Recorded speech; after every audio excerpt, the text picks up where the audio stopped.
अभय जी हमारे बीच में हैं, जिन्होंने अध्यात्म को विज्ञान से जोड़ा है, रिसर्च भी की है और ये भी अपना थोड़ा परिचय देते हुए अपनी बात को रखेंगे। अभय जी शुरू कीजिए। जी आचार्य जी नमस्ते। और आपके सभी दर्शकों को मेरा नमस्कार। नमस्ते। मैं एक्चुअली 16-17 साल के एज में ही जब मैं रजनीश कृष्णमूर्ति ये सबको पढ़ना शुरू किया तो पता नहीं अंदर से कुछ हुआ कि यार मैं भी कुछ कहना चाहता हूँ। तो जी अब आत्मा ऐसी चीज है कि अब ये सबके अंदर आत्मा है, जैसा कि अध्यात्म कहता है भाई सबके अंदर आत्मा है। तो मेरा जी सिंपल सा क्वेश्चन अपने आप से हुआ कि भाई सबके अंदर आत्मा है तो मैं अपने आत्मा को भी मैं भी अनुभव करूंगा। ठीक है। अब जैसे ओशो जी अनुभव कर रहे हैं, रजनी कृष्णमूर्ति अनुभव कर रहे हैं, चाहे कृष्ण और गौतम बुद्ध अनुभव कर रहे हैं, कबीर दास जो कि एक मतलब अनपढ़ इंसान जिनको मसीह कागज छुओ नहीं बोलते हैं, तो वे जब अनुभव कर सकते हैं अपनी आत्मा को या परमात्मा को, जिसके बारे में जी हमारा धर्म दर्शन अध्यात्म इनकी बातें करता है, तो मैं भी ऐसे कर सकता हूँ। तो मैंने भी पढ़ना और अपने अंदर कुछ एक्सपेरिमेंट करना, अपने अंदर अनुभव करना, अपने माइंड को, अपने अंदर की शांति को, ये सब शुरू किया। और जी फिर मुझे अंदर से इतनी इच्छा हुई कि जैसे सभी लोगों ने, इन लोगों ने जैसे अपने विचार शेयर किए, उस तरीके से मैं भी अपना विचार भाई शेयर करता हूँ। और उस सिलसिले जी में मैंने 4 किताबें लिखा, जिसमें पहली पुस्तक का नाम था खुद फैसला करो दोस्त, फिर how to develop one and all, फिर yes we can change India for total development of humanity. Hindi और इंग्लिश दोनों में लिखा। एक किताब मेरे सामने भी है, ये how to develop one and all. तो इस तरीके जी से मैं अपने अनुभव को इन पुस्तकों में शेयर किया। और उसके जैसा कि मैं एक किताब में बेंजीन मॉलिक्यूल से, मेरे सामने पीछे बोर्ड में भी मैं एक बेंजीन मॉलिक्यूल बनाया हूँ, और आपके दर्शकों को एक्सप्लेन करने के लिए मैंने यहाँ एक अपने ब्लैंकेट पे ऐसा बना के भी रखा हूँ, ताकि कुछ एक्सप्लेन करना हो तो करूँगा। तो मैंने, जी जैसा कि आप देख रहे हैं, बेंजीन मॉलिक्यूल को मैं, इसके एक एटम को मैं माइंड से, ब्रेन से कंपेयर किया हूँ, और इसके बेंजीन रिंग को जिसमें 3 इलेक्ट्रॉन होते हैं उसको सोल से कंपेयर किया हूँ। और बाकी ये सब जो ऑर्गन्स है, जैसे कि ये दोनों ऊपर हाथ हो गए, नीचे 2 पैर हो गए, ये हमारा नीचे में रिप्रोडक्टिव सिस्टम हो गया, ये जो कार्बन एटम्स है 6 कॉर्नर पे, ये सबको किडनी, लीवर, ये सबसे हार्ट, ये सबसे कंपेयर कर सकते हैं। बेसिकली एक ये बोलते हैं ना कि एक सिंबॉलिक वे में रिप्रेजेंट करने के लिए ह्यूमन बॉडी का जो माइंड और सोल का जो रिलेशनशिप है, उसको समझने के लिए मैंने इस तरीके से कंपेयर किया। और इसका सच पूछे तो इसका जो आइडिया है वो मुझे, जब मैं खुद आईआईटी की तैयारी कर रहा था, इंजीनियरिंग की तैयारी कर रहा था, जब मैं खुद फिजिक्स केमिस्ट्री मैथ पढ़ रहा था, उसी समय कुछ आइडिया ये सब आने लगे, क्योंकि उसी जी समय मैं स्पिरिचुअलिटी की भी किताबें पढ़ रहा था। तो फिजिक्स और मैथ केमिस्ट्री के कॉन्सेप्ट, उसके आइडियाज, मतलब साइंस के भी आइडिया चल रहे हैं, इधर स्पिरिचुअलिटी के भी आइडिया चल रहे हैं। तो दोनों आइडिया मिलके खिचड़ी बना, और वो खिचड़ी इस कॉन्सेप्ट के रूप में आया, जिसको मैंने अपने क्या। पुस्तक में भी लिखा हूँ। हाँ जी जी। तो इस तरीके से मेरा जर्नी शुरू हुआ। फिर लिखने के बाद यूट्यूब पे भी आ गया चेंज इंडिया के नाम से। चेंज इंडिया का बेसिक पर्पस सच पूछिए तो मेरा एक टैग लाइन है कि भूख से लेकर भगवान तक जो भी प्रॉब्लम्स है, वो सभी प्रॉब्लम्स के बारे में मैं जागरूकता फैलाना चाहता हूँ, एक दोस्त के नाते। मैं कोई गुरु और बाबा, कोई आचार्य नहीं हूँ, मेरे नाम के नीचे हमेशा दोस्त लिखा रहता है। तो मैं एक दोस्त के जी नाते किसी से भी ओपनली बात करता हूँ, प्रैक्टिकली अपने एक्सपीरियंस शेयर करता हूँ। तो ये मेरा पर्पस है। गरीबी, बेरोजगारी, अशिक्षा, भुखमरी, पॉल्यूशन, पॉपुलेशन, जो कुछ भी समस्याएं हैं, रिश्ते नाते में समस्याएं, गड़बड़ियां, हर एक चीज के बारे में मैं अपने चैनल चेंज इंडिया पर बातचीत करता हूँ। तो भूख से लेकर भगवान तक कुछ भी प्रश्न आप पूछ सकते हो, और मैं अपना best of the knowledge and experience के आधार पे अपना एक्सपीरियंस शेयर करूंगा। जी, मैं इतना ही कहकर अपनी वाणी को विराम कर देता हूँ। बाकी आप प्रश्न पूछिए। ये जो आपने संबंध किया है आत्मा का साइंस के साथ, अध्यात्म का, इसको थोड़ा सा बता दें जी, हमें कि ये आपने आपस में इसको जोड़ा कैसे है, हम क्या करें इसमें, हमारे लिए क्या काम आएगा, वो चीज बताएं। हाँ, इसको सर मैं ऐसे जोड़ा हूँ कि देखिए हमारा बॉडी भी लगभग इसी तरह का एक एक मास है, और इस मास के अंदर में एनर्जी है। तो ये जो एटम्स हैं इनको मैं मास के रूप में देख रहा हूँ, ठीक है। और इसके जो एक्चुअली एटम्स के अंदर भी एनर्जी है, ऐसा नहीं कि सिर्फ मास है।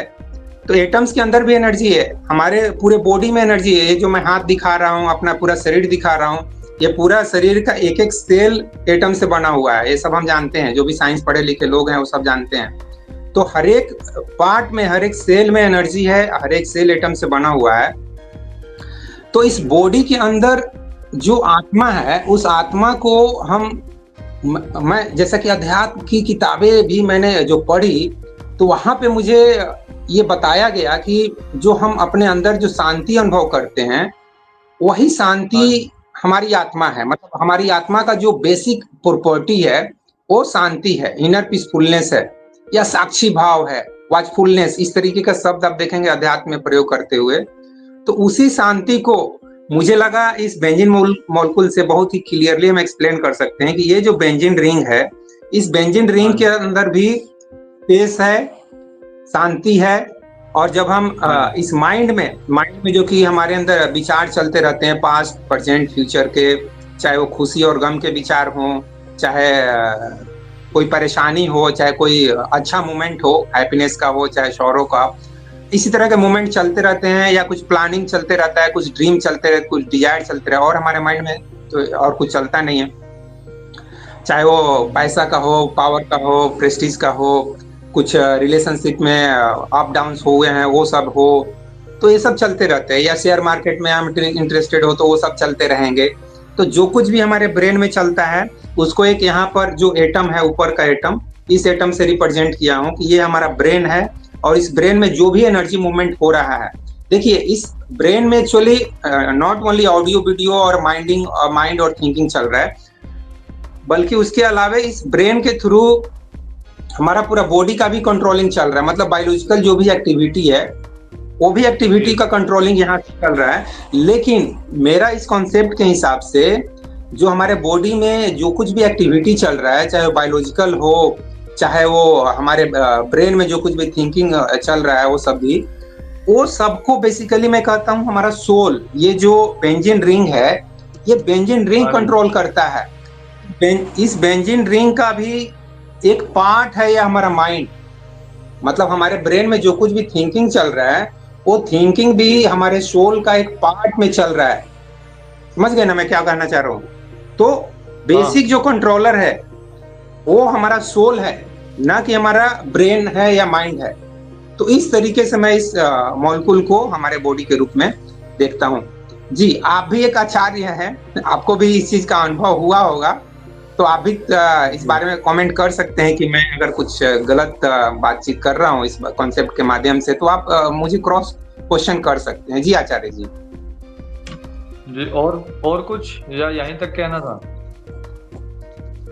आपको? और कुछ भी इसके बारे में बताना हो और गहराई से कि ये आपने बताया है, ये हमारे मेडिटेशन में क्या काम करेगा, हम क्या सोच के पहुंचे वहां पे?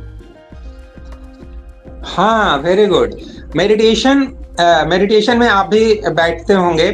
मेडिटेशन में होता क्या है कि हम बेसिकली थॉटलेस होने की कोशिश करते हैं। मेडिटेशन में हम अपने थिंकिंग को देखने की कोशिश करते हैं। जैसा कि मेडिटेशन में जैसे गौतम बुद्धा ने जो टेक्निक बताया है, वो बोलते हैं आप अपने श्वासों पर ध्यान दो, श्वास जो आ रही है जा रही है।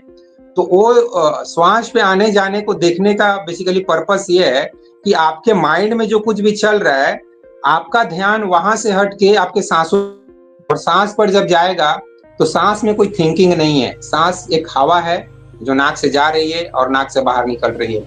तो गौतम बुद्धा एक तरह से कोशिश कर रहे हैं कि आपका जो ध्यान है थिंकिंग से, यहाँ पे जो कुछ भी चल रहा है, ऑडियो वीडियो क्लिप्स या ऑडियो वीडियो फॉर्म में कुछ एनर्जी जो मूवमेंट हो रहा है, उस एनर्जी से आपका ध्यान हटकर यहाँ नाक के थ्रू जो हवा आ रही है जा रही है वहां पे चला जाए। या कोई कहता है कि कोई दीपक पे ध्यान दो, या आंखें बंद करके कोई बोलता है दिमाग में जो कुछ भी चल रहा है उस पर उसको देखो। तो ये देखने वाला कौन है? ये देखने वाला मैं कहता हूँ ये बेंजीन रिंग है, ये हमारा शोल है, इसी को मैं शोल कर रहा हूँ। जो हमारे अंदर वाचर है, जो देखने वाला है, जो साक्षी भाव है, वो साक्षी भाव हमारा शोल है। तो मेडिटेशन की अवस्था में हम धीरे धीरे ऐसी अवस्था में चले जाते हैं जब हमारा ब्रेन में जो थिंकिंग है, जो ऑडियो और वीडियो के रूप में चलते रहता है, वो धीरे धीरे शांत हो जाता है, शून्य हो जाता है, स्टॉप हो जाता है, जिसके लिए अध्यात्म में नो माइंड स्टेट बोला जाता है, थिंकिंग लेस स्टेट बोला जाता है।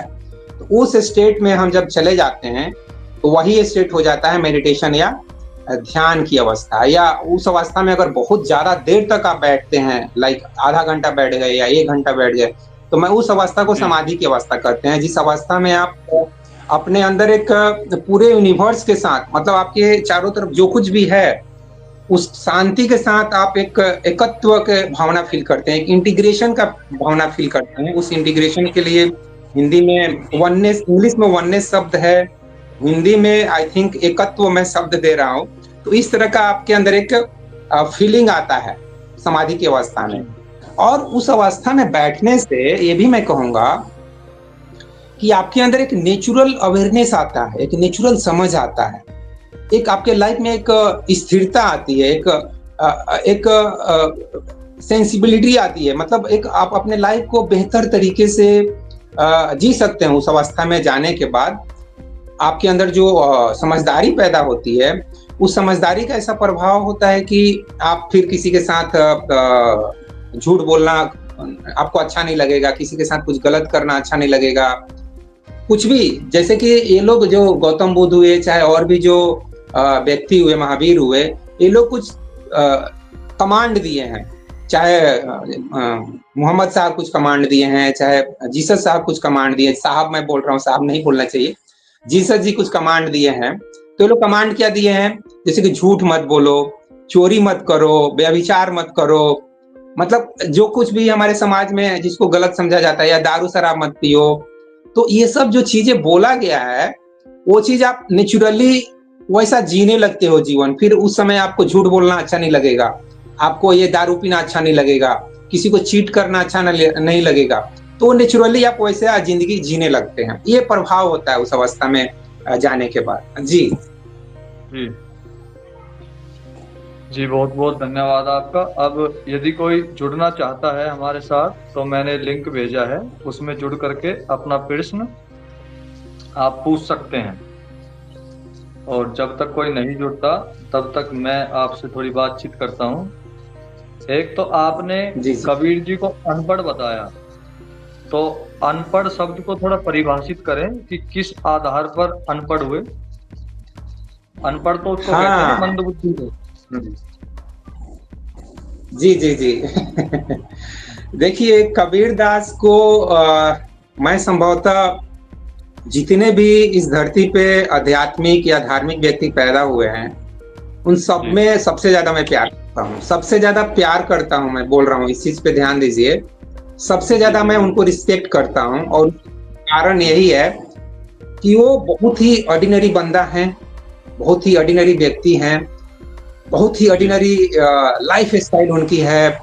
मतलब कपड़े बुनना और मतलब कोई गलत काम नहीं करना, बहुत ही सिंपल। जैसे कि आज के गुरु और बाबा को देखेंगे, इवन आचार्य प्रशांत को मैं बहुत क्रिटिसाइज करता हूँ। अभी रिसेंटली जाया किशोरी की घटना घटी कि वो 2-3 लाख का डायर कंपनी का बैग यूज कर रही है, और अब बोलती है कि मैं साध्वी नहीं हूँ।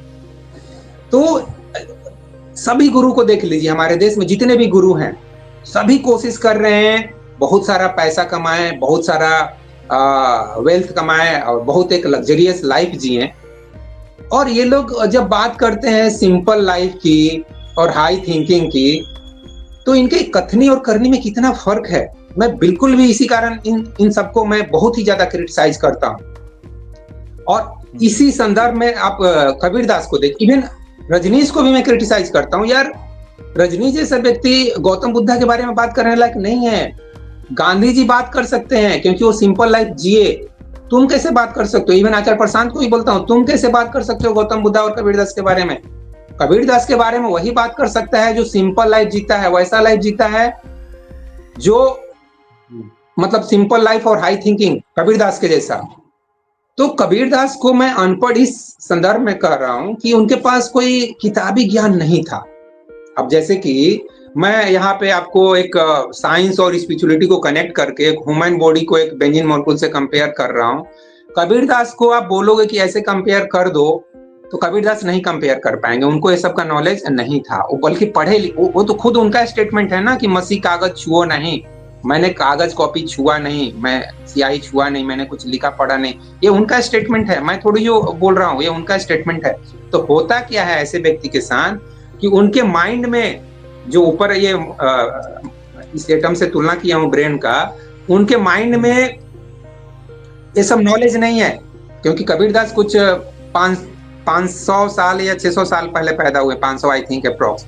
तो उनके पहले तो बहुत सारे लोगों ने बहुत ज्यादा ज्ञान देके गए, लाइक कृष्ण ज्ञान देके गए हैं, गौतम बुद्ध ज्ञान देके गए हैं, और भी शंकराचार्य और भी बहुत सारे गुरु और बाबा आचार्य ज्ञान देके गए हैं।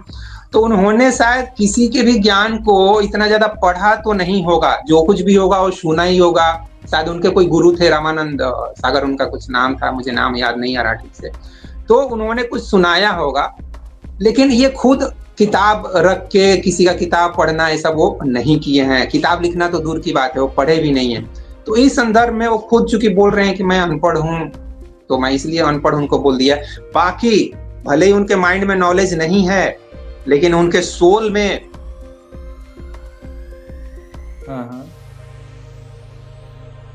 हाँ जी, आपका नेटवर्क थोड़ा हल्का रह गया है, आप फिर से आए। और मैंने इसमें लिंक भेजा है, जो भी जुड़ करके इनसे प्रश्न पूछना चाहता है वो पूछ लें। इन्होंने तो कबीर जी को थोड़ा माइंडलेस भी बोल दिया है, तो शायद इनको शब्दों के बारे में पता नहीं चल रहा। आप फिर से एक बार। हाँ जी, आचार्य जी कनेक्ट हो गया जी। हाँ आचार्य जी, मैं बता रहा था कि भले ही कबीरदास जी के माइंड में बहुत सारे डाटा नहीं है, बहुत सारी इंफॉर्मेशन नहीं है। जैसा कि आज के टाइम पे आप देखेंगे गूगल में डाटा भरा हुआ है, हर एक चीज के बारे में गूगल पे इंफॉर्मेशन है। तो कबीरदास के माइंड में भले ही इंफॉर्मेशन नहीं है, उनके ब्रेन में इंफॉर्मेशन नहीं है, लेकिन जो अनुभव कृष्ण को हुआ है, जो अनुभव गौतम बुद्ध को हुआ है, जो अनुभव गुरु नानक जी को हुआ है, वो सब कुछ अनुभव कबीरदास को हुआ है। और इसलिए उनके अंदर से जो वाणी निकलती है उस अनुभव के आधार पर निकलती है, ना कि किसी डाटा के आधार पर निकलती है, ना कि भागवत गीता के आधार पे, ना ही पुराण के आधार पे, ना ही वेद के आधार पे, ना ही कोई भी धार्मिक पुस्तक के आधार पे उनके वाणी नहीं निकलती है। उनकी ये अपना अनुभव है। पोथी पढ़ी पढ़ी जग मुआ, पंडित भाया न कोई, ढाई अक्षर प्रेम के पढ़े तो पंडित है। ये उनका अपने अंदर का भाव है जिसको शब्द दे रहे हैं। तो इस सेंस में मैं बोल देता हूँ। और बाकी कबीरदास को मैं काफी इज्जत करता हूँ, सच पूछी तो। जैसा कि मैंने बोला, इस धरती पे जितने भी गुरु बाबा और आचार्य हुए हैं, भगवान हुए हैं, उनमें सबसे ज्यादा मैं कबीरदास को रिस्पेक्ट देता हूँ जी। चलो, मैं ये कहना चाह रहा था जी, जो आत्मा के अंदर ज्ञान है, वो जो आपने कहा कि माइंड में ज्ञान नहीं है, लेकिन आत्मा में ज्ञान था। जो आत्मा में ज्ञान था वो उनके पास कहाँ से आया? जब उन्होंने यहाँ करके हासिल नहीं किया, तो जो आत्मा में ज्ञान लिया वो कहाँ से लिया? थोड़ा हमें बता दें।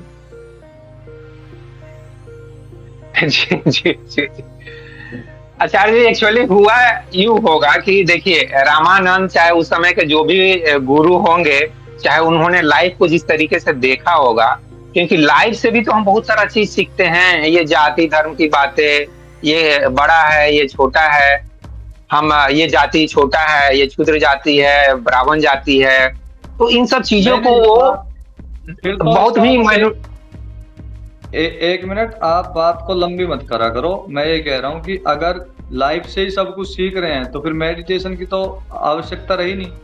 आत्मज्ञान के लिए अगर संसार को देख करके ही सीख जाएंगे तो फिर ध्यान की क्या आवश्यकता रही? फिर अंतर्मुखी होने की तो आवश्यकता नहीं रही।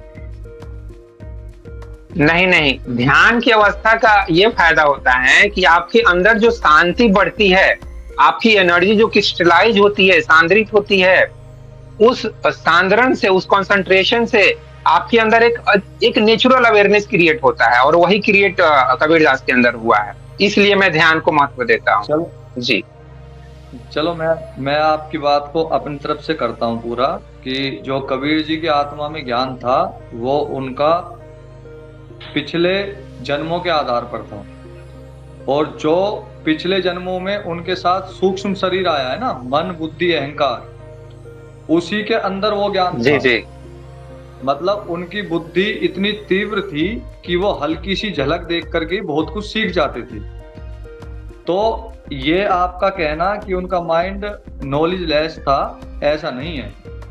आप ये कहते कि किताबी ज्ञान उन्होंने आकर के नहीं लिया, लेकिन उनकी बुद्धि काफी शार्प और सूक्ष्म थी, जो हर विषय को बारीकी से ऑब्जर्व करती थी।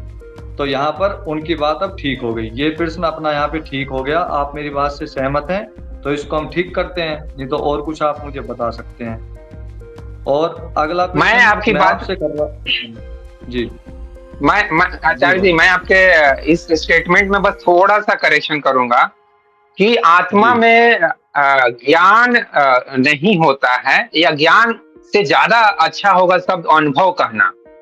जो अब बाकी आपकी बातें सब कुछ सही है, बाकी आपने पूर्व जन्म की जो बात किया, सूक्ष्म शरीर की बात किया, उस बात से भी मैं सहमत हूँ कि निश्चित रूप जी से उनके पास अपना पास्ट लाइफ का एक एक्सपीरियंस आया है, और उसी एक्सपीरियंस के से उनके अंदर सूक्ष्म दृष्टि पैदा होती है सभी चीजों को अपने तरीके से देखने का। जी मैं सहमत हूँ आपकी बातों से। चलो ठीक है, ये बात तो यहाँ पर अब पूरी हो गई है। अब अगली एक और बात थी कि आप कह रहे थे कि बैग यूज करते हैं, बहुत महंगा बैग यूज करते हैं।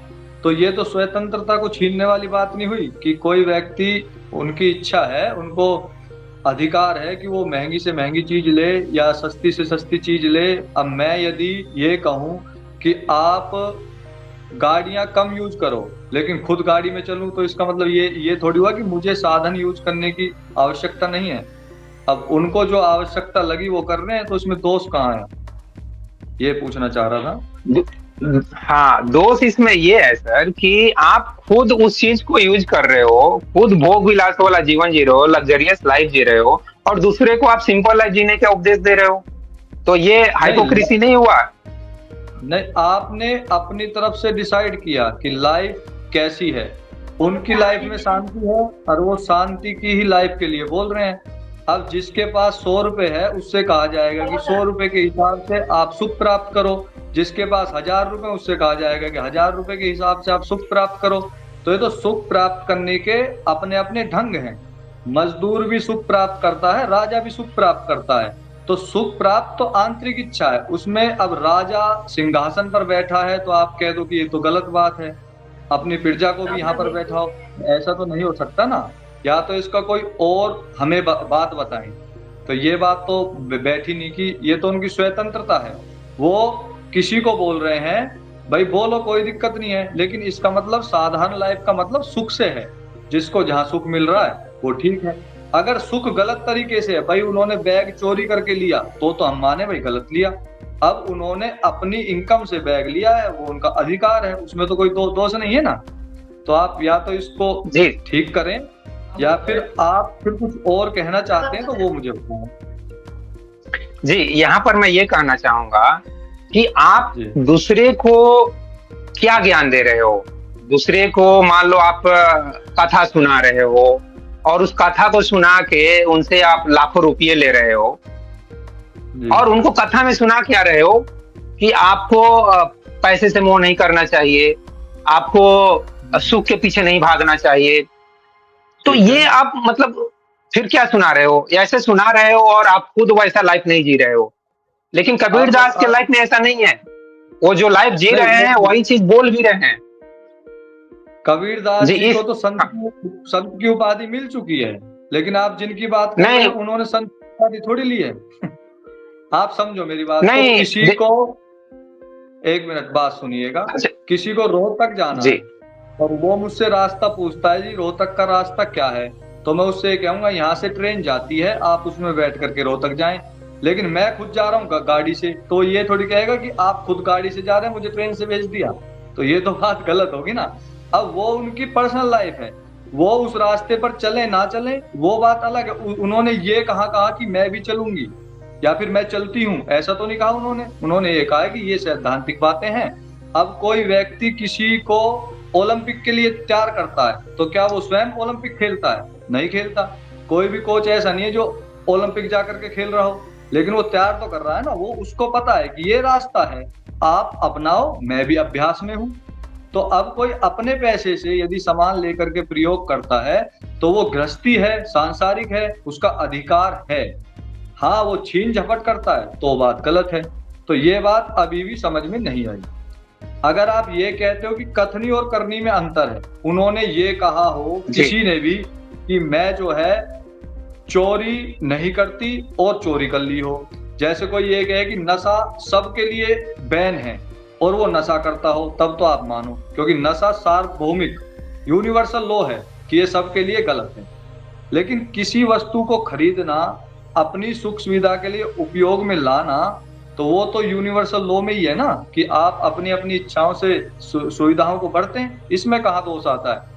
अगर इस तरह से दोष दिखा करके हम कार्य करेंगे तो फिर कैसे बात बनेगी? स्वतंत्रता को छीनने का अधिकार थोड़ी है। गलत चीज में स्वतंत्रता नहीं होती, लेकिन सही चीज में तो होती है ना। अब जैसे कोई कोई बोलता है कि ये किसान तो BMW में घूम रहे हैं, अब किसान का BMW में ना घूमने का कहाँ पे ऐसा प्रावधान मिलेगा? ऐसी बातें बहुत सारी सुनने को मिलती हैं। कोई साधु सन्यासी यदि अच्छे कपड़े पहन रहा है तो उसको ये कहेंगे ये कहाँ से पहन रहा है, उसको पूरा अधिकार है पहनने का। अगर उसके आचरण में कोई दोष है, वो सत्य नहीं बोलता, वो चोरी करता है, हिंसा करता है, तो कहेंगे कि भाई ये तो इस श्रेणी में आता ही नहीं। तो ये बात मेरे समझ में नहीं आई। सबको अच्छे कपड़े पहनने का अधिकार है, जो वस्तुएं हैं उनको प्रयोग करने का पूर्ण अधिकार है। इसी को साधारण जीवन कहते हैं। साधारण जीवन आवश्यकता से कम त्याग को नहीं कहते, जितनी आवश्यकता हो उतनी पूर्ति करें, उसको ही तो कहते हैं जी। अब आप कह दो कि अगर दूसरा आदमी दलिया खा रहा है तो तुम दाल मत खाओ, तुम दाल नहीं खाते तो उसको भी दाल मत खाने दो, ये नहीं होता। दलिया भी ठीक है, दाल भी ठीक है। अगर यहाँ पर आ जाए कि ये मांस नहीं खाना और स्वयं मांस खा रहा है, तो मांस का ना खाना यूनिवर्सल लॉ है। शास्त्र कहते हैं कि मांस नहीं खा सकते, लेकिन वस्तुओं का उपयोग करने के लिए हमारे शास्त्र प्रॉपर कहते हैं, और खासकर गृहस्थी को कहते हैं कि आप गृहस्थी अच्छे से उपयोग करके प्रयोगशाला करें और जानें। जब तक आप नहीं जानोगे तो अपने बच्चों को कैसे बताओगे? तो आप पहले से ही कटती कर दो कि ये चीज नहीं लेनी, ये चीज नहीं। निषेध गलत चीज का है, सही चीजों का प्रयोग किया जाएगा, दुरुपयोग नहीं किया जा सकता। मान लो किसी ने बड़ी गाड़ी ली और हवाबाजी करने लग गया, एक्सीडेंट कर दिया, ये दुरुपयोग है। बड़ी गाड़ी लेता है, ड्राइवर भी रखे और आराम से जाए, आराम से आए, सहूलियत में रहे, उसका अधिकार है। चाहे वो संत हो, चाहे वो बिजनेसमैन हो, दोनों बड़ी गाड़ियों में जा सकते हैं। ये विधान कहीं भी नहीं है कि कोई अपनी सुरक्षा के लिए, अपनी सेफ्टी के लिए अपने साधनों को ना बढ़ाए। तो आप इस बात से सहमत हैं? तो फिर हम आगे क्वेश्चन पे चलें, नहीं तो और थोड़ा हमें बताएं। यहाँ पे मैं थोड़ा सा डिसएग्री यही कर रहा हूँ कि दूसरे को आप बोल रहे हो सिंपल लाइफ जीने के लिए, भोग विलास से दूर रहने के लिए, और खुद वैसा लाइफ जी रहे हो, तो ये मतलब ये आपको सही लग रहा है? मतलब आपके कथनी करनी में फर्क है। और उस नहीं, और आपने भोग विलास को परिभाषित तो कर दो। क्या उसको खाना नहीं खाना अच्छा? क्या उसको अच्छे मकान में नहीं रहना? क्या उसको अच्छी गाड़ी नहीं चाहिए? क्या उसको अच्छा फोन नहीं चाहिए? बताओ उसको क्या अच्छा नहीं चाहिए? आप उससे अच्छी चीजें लेकिन आप प्रवचन में क्या सुना रहे हो वो मैं बोल रहा हूँ। आप दूसरे को भी यही बोलो ना कि आप भी अच्छी गाड़ी में घूमो, आप भी अच्छा 2-3 लाख का बैग यूज करो, आप अच्छा खासा शर्ट पैंट कोट पहनो, ऐसा बोलो ना। ये मैं बोलना चाह रहा हूँ कि जो चीज ऐसा किसको बोलेंगे? बिजनेसमैन को बोलेंगे? बिजनेसमैन को बोलेंगे नहीं, करो। पब्लिक को बोलना है। जो 140 करोड़ जो जानता है ना, उसको ये चीज बोलना है कि भाई देखो, जैसा मैं लाइफ जी रहा हूँ वैसा लाइफ आप भी जियो, आप भी BMW में घूमो, ये चीज बोलना है। और उनको ना कि हरे रामा हरे कृष्णा नहीं बोलना है। एक मिनट, आप उनको राम का कथा मत सुनाइए। राम का कथा लोग सुन रहे हैं, लोग बार बार पैदा होते हैं ना। अभी आपने पुनर्जन्म की बात किया, तो लोग बार बार पैदा होकर राम की कथा सुन रहे हैं, कृष्ण की कथा सुन रहे हैं, कृष्ण को पढ़ रहे हैं, राम को पढ़ रहे हैं। बार बार किस लिए ये जया किशोरी कौन होती है, चाहे महाराज कौन होता है, चाहे कोई भी गुरु और बाबा कौन होता है राम और कृष्ण का कथा सुनाने वाला, ये कथा सुनाना बंद करो और उनके जैसा आचरण करने की बात करना बंद करो। मैं जैसा जी रहा हूँ, देखो तुम्हारे ही पैसे पे ऐश मौज की जिंदगी में जी रहा हूँ, तुम भी लोगों को ऐसे राम कथा सुनाओ, ऐसे बोलने का जया किशोरी को मैं बोल रहा हूँ कि तुम भी ऐसे चाहिए तो तुम भी राम कथा सुनाओ, तुम भी कृष्ण का भगवत गीता सुनाओ और तुम भी ऐसे पैसे कमाओ और तुम भी इस तरीके से ऐश मौज वाला जिंदगी जियो। तो मैं ये चीज बोलना चाह रहा था जी। मतलब ऐश मौज वाली जिंदगी में अपराध है क्या? पहले आप इस चीज को बताएं, हाँ या ना। अपराध ये है, नहीं हाँ। अपराध ये है कि आप दूसरे को क्यों बोल रहे हो कि आप सिंपल लाइफ जियो, भोग विलास से दूर रहो, क्यों ये बोल रहे हो, ये मैं बोल रहा हूँ। दूसरे को क्यों बोल रहे हैं वो हम बताएंगे ना। जैसे बच्चे को ये कहा जाता है, बच्चे को क्या कहा जाता है कि अभी आपको फोन यूज नहीं करना, अभी आपको केवल पढ़ाई करनी है, सोने का समय हो गया अभी सो जाओ। तो इसका मतलब क्या है कि बच्चे के साथ साथ हम भी वही कार्य करते रहें। एक सन्यासी अगर सभी को ये कह देगा, एक मेरी बात सुनिए, एक सन्यासी सभी को ये कह देगा कि सन्यास ले लो, गृहस्थ मत करो, ब्रह्मचारी मत बनो, वानप्रस्थी मत बनो, आप सभी सन्यास ले लो क्योंकि मैं भी सन्यासी हूं, तो ये कोई तुक की बात नहीं है। वो सबसे ये कहेगा कि ब्रह्मचार्य का पूरा पालन किया जाए, आवश्यकता पड़ने पर गृहस्थ में जाया जाए, फिर वहां से वानप्रस्थी बने, फिर सन्यासी बने, और यदि वैराग्य ब्रह्मचार्य में होता है तो सीधा सन्यास आ जाए। तो ऐसा ही तो कहते हैं। अब जो व्यक्ति सामने उनके बैठे हैं उनको क्या पता है, वो परेशान है, तो उनको ये कहेंगे कि जिन चीजों से तुम परेशान हो वो लालच है, उस लालच का त्याग करें। आप उनकी बातों को अपनी तरफ से क्यों घुमा रहे हो? अगर वो गलत होते तो उन पर कोई ना कोई पर्चा दर्ज होना चाहिए था, पर्चा तो कहीं भी दर्ज नहीं हुआ उनका। तो उनके सुख साधनों को भोगना उनकी स्वतंत्रता है। आप उन मूर्खों को रोको जो उनको बिना बात पैसे देते हैं। आप उन मूर्खों को रोको ना, उनसे कहो कि इनको पैसों की आवश्यकता नहीं है, जो कथा 25,000 में हो सकती थी उसके 5 लाख क्यों दिए जा रहे हैं, ये बात तो बनती है। अब इसमें भी अगर उनको लग रहा है कि हम 5 दें चाहे 10 दें, तो इसमें भी उनकी स्वतंत्रता है, इसमें भी कोई बाधक तत्व नहीं आता। कहीं पर गलत होता है, चोरी होती है, डाका डलता है, भ्रष्टाचार होता है, तो वहां पर तो बात कही जाए। जया किशोरी जी, हालांकि मैंने उनको कभी सुना नहीं है, जैसा आपने कहा है इतना मुझे पता है कि वो गृहस्थी हैं। तो गृहस्थी अपनी इच्छा से कोई भी वस्तु का आदान प्रदान आसानी से कर सकता है, लेकिन चोरी नहीं कर सकता। तो गृहस्थ जीवन का फिर अभिप्राय क्या रहा? अगर वो ये चीज नहीं देखेंगी किसमें सुख है, किसमें दुख है, किसमें कितना सुख और उसके पीछे कितना दुख है, इन चीजों का परीक्षण नहीं करेंगे, तो फिर गृहस्थ में किस लिए आना था? हमारे शास्त्र यही तो कहते हैं कि आप गृहस्थ में 25 साल तक देखो कि सुख दुख क्या है। अब वही कार्य वो कर रही हैं। अब उस बात को वो उनको थोड़ी ना बताएंगी जो पहले से ही परेशान है। उनको तो यही कहेंगे कि जिस लालच में आप पड़े हो, जिस पैसे के पीछे आप भाग रहे हो, उसको आवश्यकता अनुसार ग्रहण करें। इसको कहते हैं मोह में ना पड़े। पुत्र के मोह में भी मत पड़ो, तो इसका क्या मतलब है कि पुत्र पैदा ना करें? आपने तो यही कह दिया। सभी कहते हैं कि भाई पुत्र मोह मत करो, इसका मतलब पुत्र पैदा मत करो। फिर तो गृहस्थियों को सबको फांसी दे देनी चाहिए एक साथ इकट्ठा करके, क्योंकि तुम्हें तो पुत्र पैदा ही नहीं करना था, कहां से कर दिया? तुम्हें तो मोह से बाहर जाना था। तो इस चीज को समझना होता है। वक्ता क्या बात कह रहा है उसके अभिप्राय को शास्त्रों से मैच करना होता है। तो उसको अगर समझ के हम आगे बढ़ेंगे तो किसी को भी परेशानी नहीं होगी, नहीं तो हिंसा पैदा होगी, विद्रोह होगा।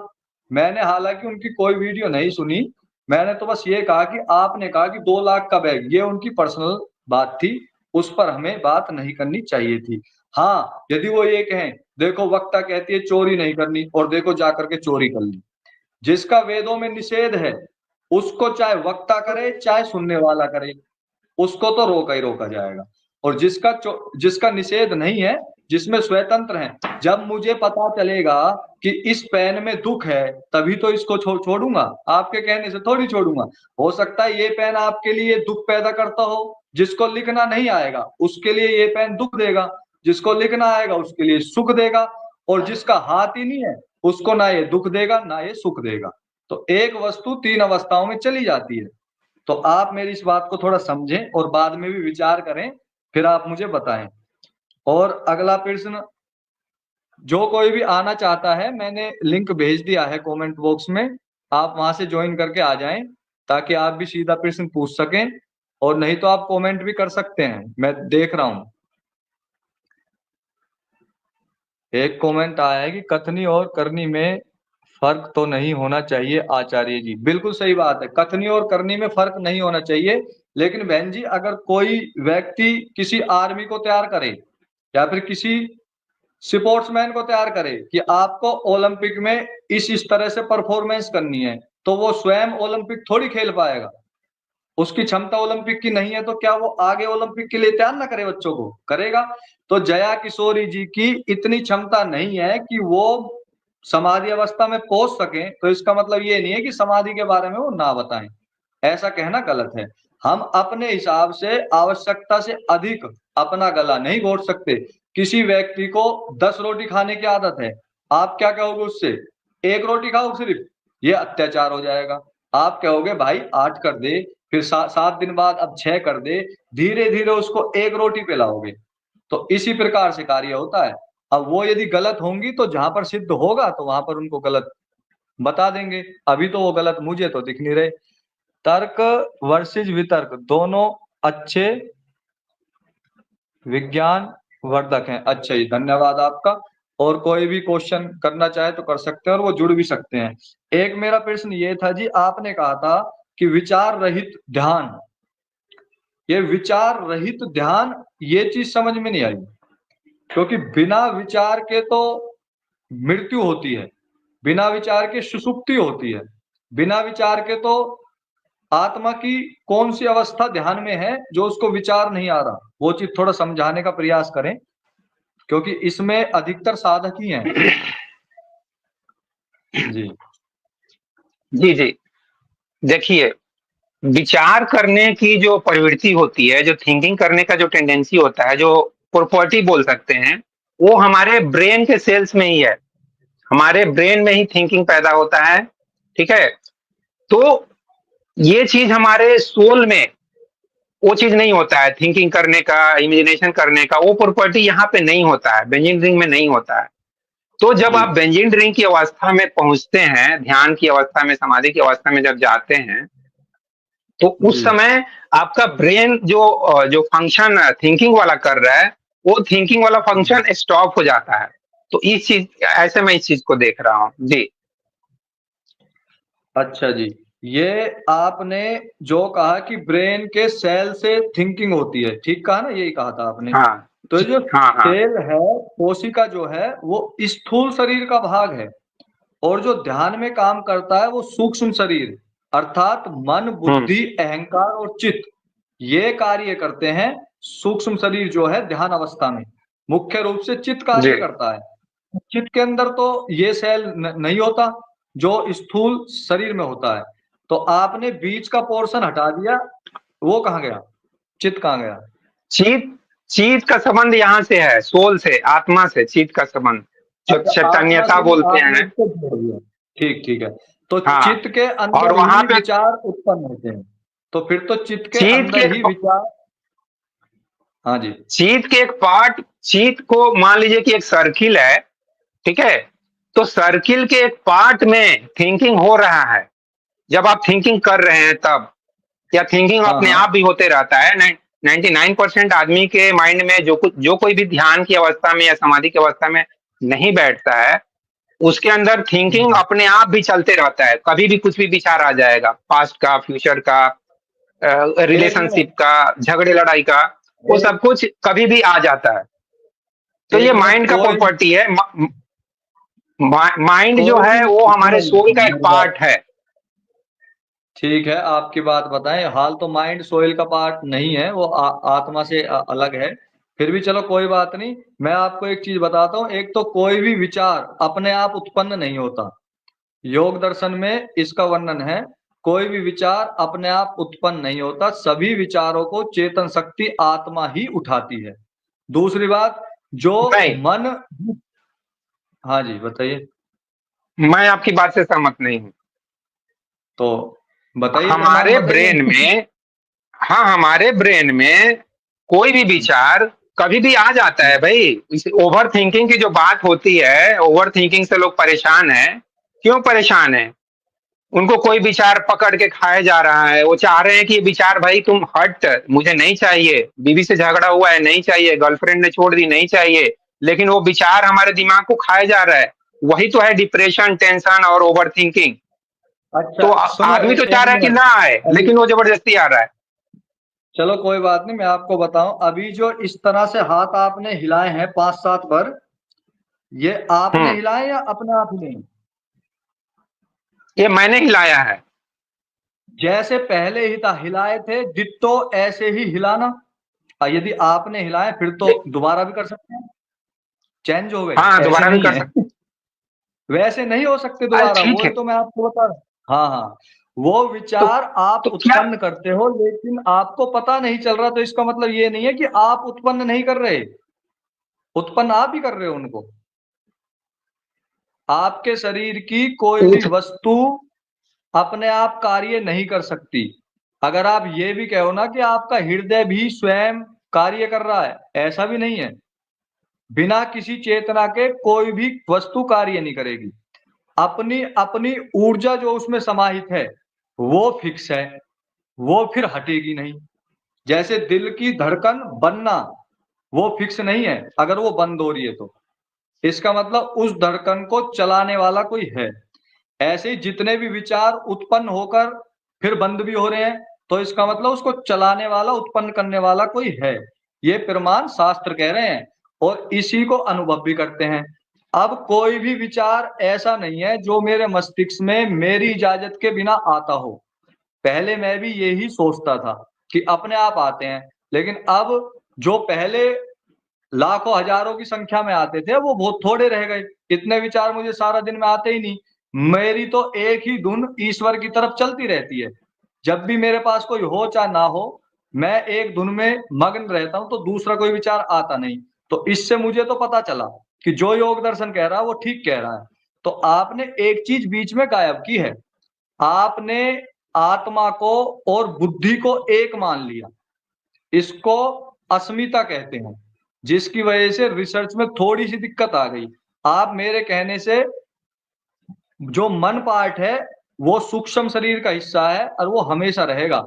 आप इस पे थोड़ा चिंतन मनन करना, क्योंकि मैंने जो भी बात बोली है आपको योग दर्शन की बोली है, चित्त वृत्ति निरोधा। तो चित्त जो है उसी के विचारों को रोकना है। ब्रेन में जो विचार हैं वो सेल की वजह से आप उनको बता रहे हो। ब्रेन तो मरने के बाद भी रहेगा लेकिन विचार नहीं रहेगा, क्योंकि चित्त आत्मा के साथ चला गया है, अब उसका विचार खत्म हो चुका है। तो चित्त अलग सत्ता है, ब्रेन गोलक है जिसको काट कर छाट कर उसका वजन भी कर सकते हैं। चित्त का वजन नहीं कर सकते, उसको काट भी नहीं सकते, छाट भी नहीं सकते। वो आत्मा से अलग हिस्सा है, ये सभी शास्त्रों ने कहा है। बाकी आप इस पे चिंतन करना, गहरी बात है। चलो ये आपकी बहुत अच्छी बात हमें लगी कि केवल विचार रहित नहीं होना, बाकी आपकी स्टडी सही चल रही है। क्योंकि विचार तो समाधि अवस्था में भी रहेगा, ईश्वर का विचार तो छूटना ही नहीं। तो विचार रहित, आप ये कहो कि सांसारिक विचारों से रहित, तो बात बिल्कुल सटीक है। लेकिन विचार शून्य, शून्य कोई नहीं हो सकता। उसके बाद आगे ये प्रश्न आपका, आपने बताया बहुत अच्छा रहा। एक आपने बोल दिया था कि वेद धार्मिक पुस्तक है। बात करते करते आपने ये सेंटेंस बोल दिया कि वेद धार्मिक पुस्तक है, जबकि वेद धर्म की पुस्तक है। धर्म पुस्तक और धार्मिक पुस्तक में अंतर है। आप क्या उनको एक मानते हैं या अलग अलग, ये मुझे बताइए।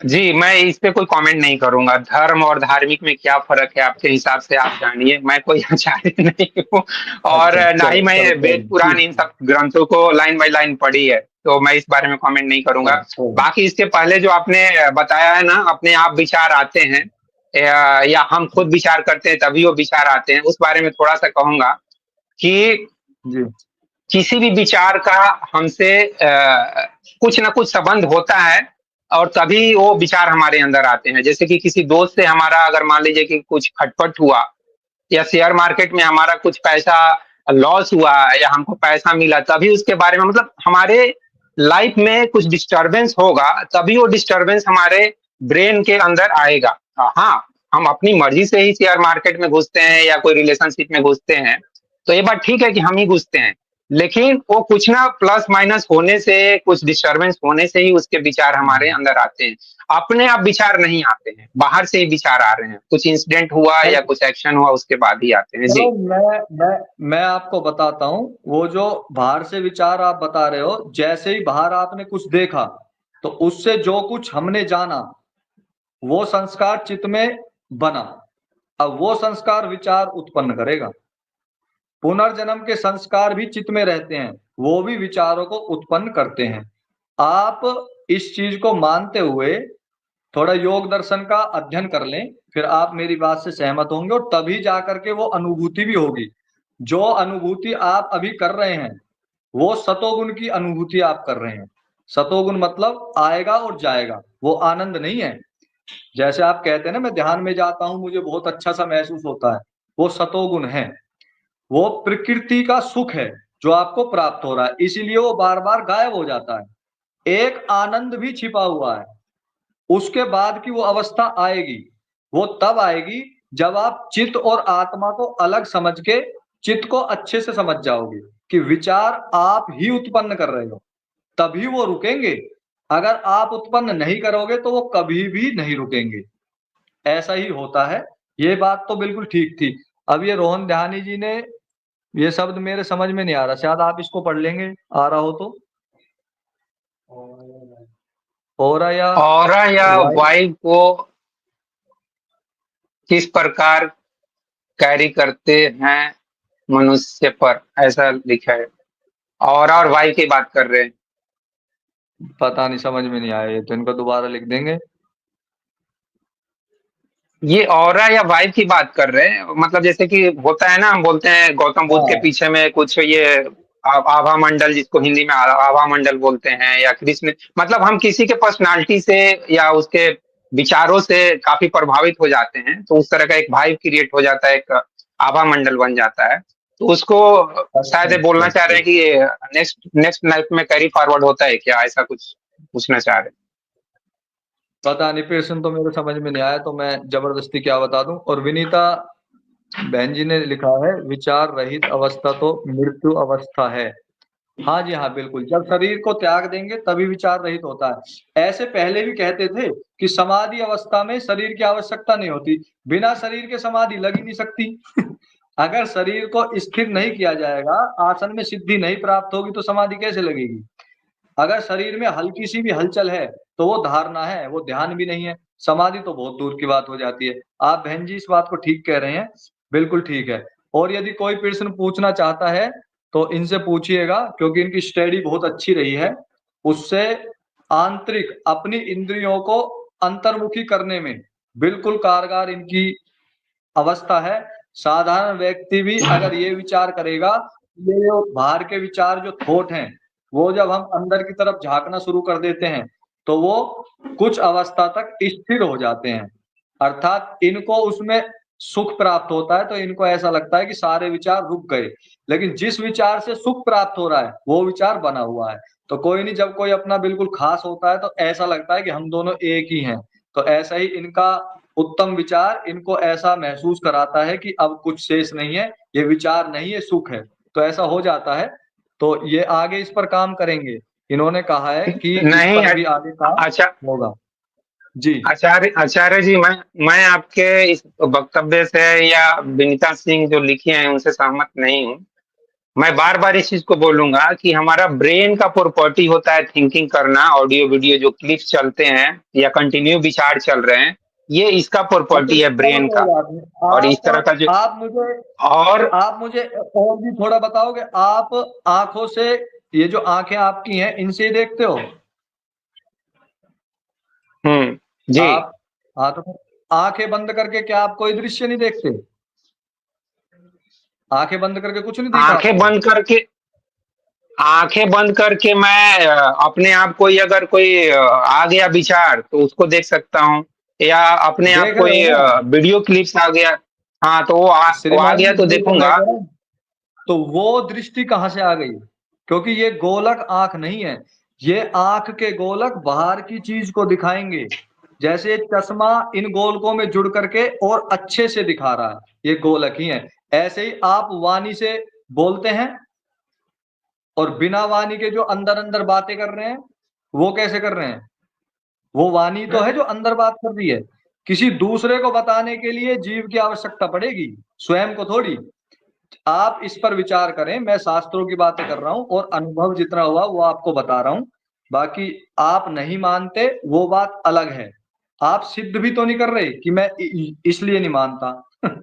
आप बताओ ना क्यों नहीं तो मैं मानते? सिद्ध कर मैं अपने जो अनुभव करता हूँ उस चीज को तो बता रहा हूँ ना, कि यहाँ पे थिंकिंग चल रहा है, ब्रेन में थिंकिंग चलता है, लेकिन एक ऐसी अवस्था आती है जिस अवस्था में हम थिंकिंग, क्योंकि थिंकिंग इसलिए नहीं चलती है क्योंकि हमको उस थिंकिंग की जरूरत नहीं है। मान लीजिए कि हमारे हाँ दिमाग हाँ में हाँ, मैं बिल्कुल चुपचाप से बिल्कुल, बैठा हूँ, वही सुन बात लीजिए मैं कह बात रहा को हूँ कि पहले। इस थिंकिंग की जरूरत नहीं है, वो नहीं चलती, केवल जिसकी जरूरत हाँ, नहीं है, जिसकी जरूरत है वो तो चलेगी। नहीं जरूरत अभी देखिए, मैं आपके साथ अभी डिस्कशन कर रहा हूँ, ठीक है। जी मान लीजिए इस टाइम पे मुझे कुछ भी करने की जरूरत नहीं है, मिसेज ने भी कोई काम नहीं बताया, बेटे ने भी कुछ काम नहीं बताया, मुझे ना तो इस समय कुछ किताब पढ़ने की इच्छा है, ना वीडियो देखने की इच्छा है, कुछ भी करने की इच्छा नहीं है, मुझे जी। चुपचाप से शांत बैठने की इच्छा है। तो मेरे दिमाग में कोई भी विचार क्यों आएगा, या कोई आता भी अब विचार है तो मान ले, तो मैं उस अभी विचार को बोल देता हूँ कि भाई मुझे अभी सोचने की जरूरत नहीं है, तो हम अभी चुपचाप आपने से बैठ कहा ना, जाएंगे। यही अभी तो। आपने कहा कि अभी आपने तो कहा मुझे शांत बैठने की इच्छा आई, मुझे, मैंने उस हाँ। विचार को बोला कि मुझे कुछ सोचने की जरूरत नहीं है। ये जो अभाव की वृत्ति आप दिखा हम्म। रहे हो, ये क्या है? जरूरत नहीं है, ये पूरा तो पूरा का पूरा सेंटेंस है, और आप कह रहे हो विचार नहीं है। ये जो अभाव जो हमें हाँ, तो दिखा रहे सुन तो हो। लीजिए, हाँ जी। एक बात सुन लीजिए, जब मैं बोल दिया कि मुझे किसी भी थिंकिंग की अभी जरूरत नहीं है, राइट नाउ आई मैं जस्ट बैठना चाहता हूँ या लेटना चाहता हूँ, मुझे हम्म, कोई भी विचार की जरूरत नहीं है, उसके बाद हम्म। मैं सोचना बंद कर दिया, तो वही अवस्था है आपका ध्यान की अवस्था। सिंपल सी बात मैं जब बोलना चाह रहा हूँ। आपने सोचना बंद कर दिया तो उसके बाद का तो फिर कुछ याद भी नहीं रहा आपको। जब आपको फिर बाद का कुछ याद नहीं रहा तो वापस मुझे कैसे जरूर आए? वापस कैसे आ गए फिर? वापिस फिर आ सकते, वापिस वही तो इस कॉन्सेप्ट के हिसाब से बता रहा हूं ना, कि आप यहाँ उस समय हाँ उपस्थित हो गए, आप अपने अंदर के शांत अवस्था में उपस्थित हो गए, आप अपने बेंजिन रिंग में उपस्थित हो गए, और यहाँ की एक्टिविटी जो थिंकिंग वाली है, माइंड वाली, वो स्टॉप हो गई। उस समय आप सोल की ठीक है। अवस्था में हो। आप जो अच्छा, जो जो मतलब आप अध्यात्म मूर्छित कहता हो है गए। ना, आप, आपके कहने का जी, मतलब ये है कि यहाँ पर आप मूर्छित हो गए। मूर्छित में नहीं आता कोई मूर्छित नहीं विचार। है, मतलब होश, अरे, नहीं, होशो हवास में है, पूरी तरह से होशो हवास में है। ये जो होशो हवास बस शब्द मुझे है किसी, पूरी तरह से, ये विचार लेस कैसे भी नहीं हो सकता। आप किसी वैज्ञानिक से भी बात करना, कोई भी अवस्था होशो हवास में वैज्ञानिक, विचार लेस नहीं हो सकती। आप इसको मान नहीं आप रहे, कोई बात नहीं। वैज्ञानिक, नहीं, मैं इस चीज को एक्सेप्ट नहीं करूंगा ना, क्योंकि मैं नहीं, उस अवस्था में रहता हूँ, तो मैं कोई फोर्स नहीं कर रहा कि आप एक्सेप्ट करो, मैं फोर्स नहीं कर रहा। मैं तो ये कह रहा हूँ, आप मुझे हाँ, कोई भी प्रत्यक्ष प्रमाण, उपमा प्रमाण, अनुमान प्रमाण, आगम प्रमाण, कोई सा प्रमाण दोगे, या बस ये कह दोगे कि मैं नहीं मान रहा? कुछ तो बताओगे। मैं आपको आपने चारों में से मैं कोई सा आपको भी नहीं ये, बताया। आप एक मिनट, आप जो ये सब वेद वेदांत और उपनिषद की जो टर्मिनोलॉजी यूज करते हैं ना, मैं इस तरह के शब्दों का इस्तेमाल करके मैं कुछ नहीं बताना चाहूंगा, मैं बार बार अपने इसी कॉन्सेप्ट की बात करूंगा, चलो, कि ये कोई नहीं, फिर की बेंजिन जो बात रिंग ठीक है। है, यहाँ पे कोई तो बात बात तो सुन लीजिए, यहाँ पे कोई थिंकिंग नहीं चलता है, थिंकिंग का प्रॉपर्टीज यहाँ है, जैसे हाथ में प्रॉपर्टी नहीं है थिंकिंग करने का, पैर में प्रॉपर्टी नहीं है, ठीक है। तो उसी तरीके से ये बेंजीन रिंग का प्रॉपर्टी हमारे सोल का प्रॉपर्टी है ही नहीं थिंकिंग करना, थिंकिंग करने का प्रॉपर्टी यहाँ पे है, इसका गुण धर्म है थिंकिंग करना, आगे पीछे जो कुछ भी हुआ उसके बारे में, या सुख दुख जो हुआ उसके बारे में, चाहे हम जो कुछ भी लाइफ में एक्शन कर रहे हैं उसका कुछ रिएक्शन मिल रहा है उसके बारे में, वो सब प्रॉपर्टी थिंकिंग करने का माइंड का है, तो वो प्रॉपर्टी किसको चलेगा मिल यहाँ। रहा है? लेकिन अब ये ये ब्रेन ये की, जो लाइफ के बारे में जानकारी मिल रही है, ये जो सुख दुख मिल रहा है, किसको मिल रहा है? कौन है वो? ये हमारे शरीर को मिल रहा है, हमारे ब्रेन को मिल रहा है, हमारे बॉडी को मिल रहा है, फिजिकल हाँ एक्टिविटी तो का फिजिकल एक्शन होगा, थिंकिंग की एक्टिविटी का थिंकिंग पे असर होगा, कोई इमोशनल घटना घटी तो उसका तो इमोशन का आपको असर क्या मिल होगा, रहा इस है? तरीके से असर। एक मिनट, आपके शरीर को ही सुख दुख मिल रहा है, उसी को ज्ञान मिल रहा है, सब कुछ उसको मिल रहा है, आपको क्या मिल रहा है? हमको उसका रिएक्शन मिल रहा है। क्या मिल रहा है? रिएक्शन? हाँ, जैसे कि मान लो कि हम रोड पे चल रहे हैं, वहां धक्का लग गया तो हम फिजिकली रूप से हाँ। डैमेज हो गए ना। या मान लो कि हम ऑफिस में गए, ऑफिस में मान लो मैं लेट हो गया किसी कारण से, ऑफिसर ने डांट दिया कि यार यार लेट क्यों हो गए, तो वहां पे एक माइंड को धक्का लगता है, कि इंसल्ट फीलिंग होता है, कि एम्बेरस फीलिंग होता है, तो वो हम इमोशनली अच्छा, थोड़ा डिस्टर्ब हो मतलब जाते हैं यार, कि नहीं नहीं ये अगले बार हम। ये जो इंसल्ट फीलिंग हो रहा है, ये माइंड को हो रहा है या आपको हो रहा है? ये माइंड को हो रहा है, और माइंड के थ्रू सच पूछो तो हमारे सोल को भी इफेक्ट करता है। हम इमोशनली अच्छा भी डिस्टर्ब होते हैं। इमोशन का संबंध थिंकिंग से नहीं होता है, थोड़ा सा सुन लीजिए। माइंड हाँ। में विचार चल रहे हैं, और विचार के नीचे जो लेयर है वो इमोशन का लेयर है। वो इमोशन जिसके वजह से हमको एक हैप्पीनेस का फील होता है, हमको शौरों का फील होता है, डिप्रेशन का फील होता है, हमको रोने की इच्छा होती है, हम आंख से आंसू भी गिर जाते हैं। वो जो आंख से आंसू गिर रहा है वो कोई थिंकिंग नहीं है, वो इमोशन का इफेक्ट है। ठीक है। तो इमोशन के भी नीचे एक और लेयर है, वही लेयर है जो मैं बेंजिन ड्रिंक की बात कर रहा हूं, हमारी आत्मा की बात कर रहा हूं, जो कि लगभग शांत रहता है। मतलब आप बहुत ज्यादा डिस्टर्ब सिचुएशन में भी चाहिए तो आप अपने को शांत रख सकते हैं। और जो व्यक्ति डिस्टर्ब सिचुएशन में भी अपने को शांत रख पाता है, सच मानिए तो वही व्यक्ति आत्मावान, जिसको बोलते हैं ना गौतम बुद्धा और कृष्ण के जैसा, वही व्यक्ति आत्मावान होता है। या कबीर दास बहुत ज्यादा डिस्टर्ब सिचुएशन में भी शांत है, वही आत्मावान है। जी। आपकी बात ठीक है, डिस्टर्ब सिचुएशन में शांत हो सकते हैं, लेकिन अगर आप कह रहे हो कि शरीर को ही सुख दुख होता है, ब्रेन को ही सब कुछ होता है, तो आत्मा के चले जाने के बाद इसको कुछ भी क्यों नहीं होता? कारण बताओ। आत्मा को चले जाने के बाद, हाँ, इसको आत्मा को जलाते चले क्यों जाने है? तो हम्म। आत्मा को चले जाने मतलब, आत्मा को चले जाने का मतलब, जैसे अगेन इस कॉन्सेप्ट पे आऊंगा। ये आपका बेंजिन हम्म। रिंग एक तरह से जो एनर्जी है इस बॉडी में, जो सूक्ष्म शरीर की बात कर रहे हैं, आप ही एक आध्यात्मिक व्यक्ति है, तो सूक्ष्म शरीर जब शरीर से अलग हो गया तो अब बस मांस रह गया, हमारा सिर्फ बॉडी रह गया, हार्ट लिवर किडनी सब कुछ है। लेकिन वो सूक्ष्म शरीर, वो बेंजिन रिंग, वो एनर्जी सर्किट, वो हमारा नर्वस सिस्टम में जो एनर्जी फ्लो हो रहा है, इलेक्ट्रॉन्स के लेवल पे जो एनर्जी फ्लो हो रहा है, एनर्जी के लेवल पे जो एनर्जी फ्लो हो रहा है, वो एनर्जी अब शरीर में नहीं है। आप ये क्वेश्चन करेंगे कि वो एनर्जी बॉडी कहाँ गया, तो इसके बारे में यही कहूंगा कि modern science would find that. मेरे पास उसका कुछ नॉलेज नहीं है, तो उसके बारे में कुछ कमेंट नहीं करूंगा। या हम चलो, पैदा होने से बात पहले कहाँ थे, उसके बारे में कमेंट नहीं करूंगा। जी। कोई बात नहीं। चलो, जब आप पैदा हो गए हो, उसके बाद जब पेन किलर दे देते हैं, तो क्या पेन किलर दर्द को ठीक कर जी। देता है? पेन किलर का जो इंजेक्शन आपको दिया है किसी बॉडी पार्ट के लिए, तो वहां पर जहां पहले दर्द हो हाँ रहा था, हाँ अब दर्द क्यों नहीं हो रहा? तब भी तो आत्मा वहां पर है। हाँ, वो दर्द इसलिए नहीं हो रहा है, जैसे कि मान लीजिए हाँ। कि इसकी तुलना मैं पैर से कर रहा हूँ, तो यहाँ पे अगर चोट लग गया है पैर में, तो पेन हम्म। किलर या इंजेक्शन देने का मतलब, या मतलब एनेस्थीसिया देने का मतलब, जो यहाँ से हमारा सोल को या माइंड को जो कनेक्शन है नर्वस सिस्टम के थ्रू, उस नर्वस सिस्टम के बीच में आपने जो वो जो बॉन्डिंग है, जो एनर्जी सर्किट है, उसको वहां पे आपने थोड़ा डिस्टर्ब कर दिया, इसलिए वहां पे जो इफेक्ट हो रहा है वो इफेक्ट अब ब्रेन को नहीं जा रहा है, इसलिए उसका दर्द को हमको अनुभव नहीं होता है। हाँ, क्योंकि ब्रेन को नहीं जा रहा है, यही मैं कह रहा हूँ, और अनुभव जी। आपको नहीं होता है। हाँ, तो आप ब्रेन से हाँ। अलग है ना, वो ही तो मैं बता रहा हूँ कि जो आप कह रहे हो कि आप और बुद्धि एक हो, आप और मन एक हो, एक नहीं हो, अलग। सर मैं एक कहाँ बोल रहा हूँ, मैं बोल रहा हूँ कि इसका संबंध, ब्रेन का संबंध नॉलेज से, माइंड से, थिंकिंग से, इससे ज्यादा है। और सोल का जो संबंध है, अभी तक शायद मैं नहीं बोला हूँ, सोल का संबंध हमारा शांति से होता है, एक्सपीरियंस से होता है। मतलब सबसे ज्यादा सूक्ष्म लेवल पे जो हमारा शरीर में एक्सपीरियंस करने वाली जो शक्ति है, वो यही शक्ति है, सोल। इसका काम एक्सपीरियंस किसी चीज को करना होता है, इसका काम थिंकिंग करना नहीं होता है, एक्सपीरियंस करता है। जैसे कि आप अगर कोई मिठाई खाए, तो बहुत अच्छा एग्जाम्पल है ये, मिठाई जब खा रहे हैं, तो मिठाई के बारे में जो आप कंपेयर करते हैं टेस्ट करने के बाद, कि यार इसका टेस्ट ना उस मिठाई से खराब है या उस मिठाई से अच्छा है या उस दुकान की मिठाई अच्छी थी। इस तरीके से जो जो कंपेयर करते हैं, कंपेयर करने का काम हमारा माइंड करता है, ब्रेन करता है।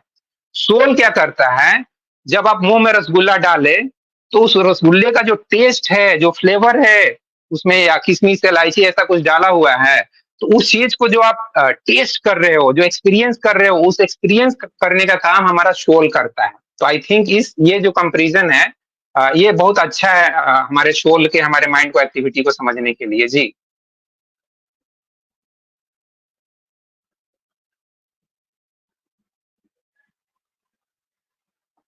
आगे।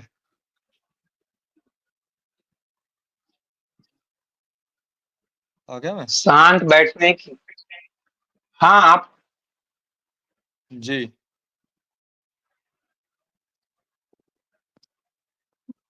जी बोलिए, थोड़ा नेटवर्क इशू हुआ था। हाँ हाँ हाँ जी। वो मिठाई खाने से कंपेयर कर रहा था आचार्य जी की, जब हम मिठाई खाते हैं, रसगुल्ला खाते हैं, तो रसगुल्ला के बारे में हम जब विचार करते हैं कि ये इसका टेस्ट इतना अच्छा नहीं है, या उस दुकान की मिठाई अच्छी थी, या उस जगह की मिठाई अच्छी थी, ये जो कुछ भी हम थिंकिंग करते हैं वो हमारे ब्रेन की एक्टिविटी है। और उस मिठाई का जो टेस्ट है, अच्छा या बुरा शब्द को छोड़ दीजिए, उसका जो टेस्ट है, वो जो टेस्ट कैसे पैदा हो रहा है, वो हमारे मुंह में गया, हमारे मुंह के जीभ में, या हमारे मुंह में जो सलाइवा है, हमारे मुंह में जो केमिकल्स है, उस केमिकल के साथ जो रिएक्शन हुआ, उस रिएक्शन को हमारे नर्वस सिस्टम के थ्रू हमारे ब्रेन में लेके जा रहा है। तो ये जो हम उसको अनुभव करते हैं, उसको अनुभव करने का काम हमारा शोल करता है, हमारा बेंजिन रिंग करता है। इस तरीके से मैं तुलना करता हूँ उस चीज को समझने के लिए। जी हाँ, तो मतलब सब कुछ आत्मा ही जानता है, आप ही जानते हैं। सुख दुख जो है आपसे संबंधित है, उनसे नहीं है। अनुभवकर्ता से ही तो होएगा ना संबंधित। ठीक। हाँ जी। हाँ और हाँ वही बात जी मैं कह रहा हूँ कि आप क्या बिना किसी भी पार्ट के, बिना ब्रेन के, अर्थात ब्रेन के अंदर जो मन जिसको हम कहते हैं, बिना उस मन के कोई अनुभूति कर सकते हो? ये प्रश्न है। क्या बिना मन के कोई भी अनुभूति कर सकते हो? इसका इस जवाब देना मेरे लिए थोड़ा सा मुश्किल होगा। मतलब प्रैक्टिकली इस चीज को मैं इमेजिन करने लगा कि ये कैसा प्रश्न है। इस हमारा मतलब एक तरह से अलग कर दिया गया सर को, तो शायद हम अनुभव नहीं कर पाएंगे, कुछ भी अनुभूति कुछ नहीं होगी। जी ठीक है, बिल्कुल सही कहा है आपने। जब अनुभूति नहीं होगी तो ध्यान अवस्था में जो आप सुख की अनुभूति कर रहे हो, वो किससे कर रहे हो? मन से ही कर रहे हो ना। वो ही मैं कह रहा हूं जब से। बिना मन के कोई भी अनुभूति नहीं नहीं। नहीं सर, इस कॉन्सेप्ट को आप समझ रहे हैं ना, ये माइंड जो है वो माइंड भी इस बेंजिन रिंग से कनेक्टेड है एनर्जी लेवल पे। बिल्कुल ये कनेक्टेड है। माइंड भी इस सोल का पार्ट है, इसका पार्ट है। तो अनुभूति करने का काम एक्चुअली आपका सोल कर रहा है, मतलब बेंजिन रिंग कर रहा है। एक है।